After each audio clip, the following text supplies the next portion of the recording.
మరి ఆ రోజు ఎన్టీ రామారావు గారు పార్టీ స్థాపించినప్పుడు మరి ఇక్కడ ఉన్న రాష్ట్ర పరిస్థితులు కాంగ్రెస్ పార్టీ అఘోరంగా ఇక్కడ పేలిన సందర్భంలో మన స్వర్గీయ ఎన్టీ రామారావు గారు పార్టీ ఆవిర్భావించి మరి 9 నెలల కాలంలోనే ఈ రాష్ట్రానికి ముఖ్యమంత్రి కాగలిగినాడు.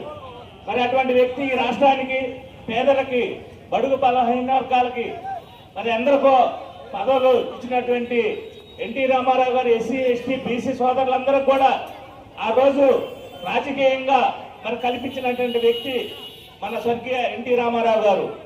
మరి ముఖ్యంగా ఆ రోజు పేద గూడు గుడ్డ మరి పెన్షన్స్ కానీ రేషన్ కానీ అన్ని కల్పించినటువంటి వ్యక్తి. దేశంలోనే సంక్షేమ పథకాలలో మరి ఆ రోజు స్వర్గీయ ఎన్టీ రామారావు గారు పెట్టిన ప్రవేశాలు ఈ రోజు కూడా మరి మన పార్టీ అదే సంక్షేమ పథకాలు కొనసాగిస్తూ ఉన్నాయి. మరి ఈ మాచర్ల నియోజకవర్గంలో మరి గతంలో చూస్తున్నాం. మరి సోషల్ మీడియాలో నిన్న మొన్న పోస్టులు పెడతా ఉన్నారు. పిన్నెల్లి బ్రదర్స్ ఆట మొదలెట్టారంట. మరి మన జోలగండి బ్రహ్మానందరెడ్డి గారు ఆట ఇంకా మొదలు పెట్టలే. ఇంకా 2 సంవత్సరాలు ఇక్కడ ఆట మొదలే పెట్టలే, వాళ్ళు ఆట మొదలు పెట్టారంట. మరి మన అన్న ఆట మొదలు పెడితే ఎలా ఉంటుందో తట్టుకోగలుగుతాం. మరి మీకే తెలియాలి. మరి ఈరోజు గత ప్రభుత్వంలో అనేక అరాచకాలు, దౌర్జన్యాలు, దోపిడీలు, దుర్మార్గాలు మీరు చేయనటువంటి పనులు లేవు. మరి మీ ఆట అప్పుడే చూసి ఉన్నారు.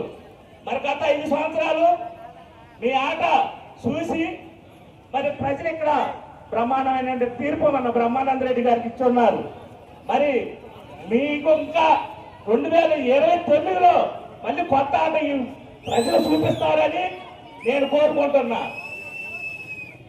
మరి మా అన్న బ్రహ్మారెడ్డి గారు సహనాన్ని ఓర్పుని మీరు చేతగానితనంగా తీసుకొని మీ ఇష్టం వచ్చినట్లు సోషల్ మీడియాలో పెడితే ఖబర్దార్ జరగబోయే పరిణామాలు తీవ్రంగా ఉంటాయని ఈ సందర్భంగా తెలుగుదేశం పార్టీ తరఫున నేను విన్నవించుకుంటున్నాను.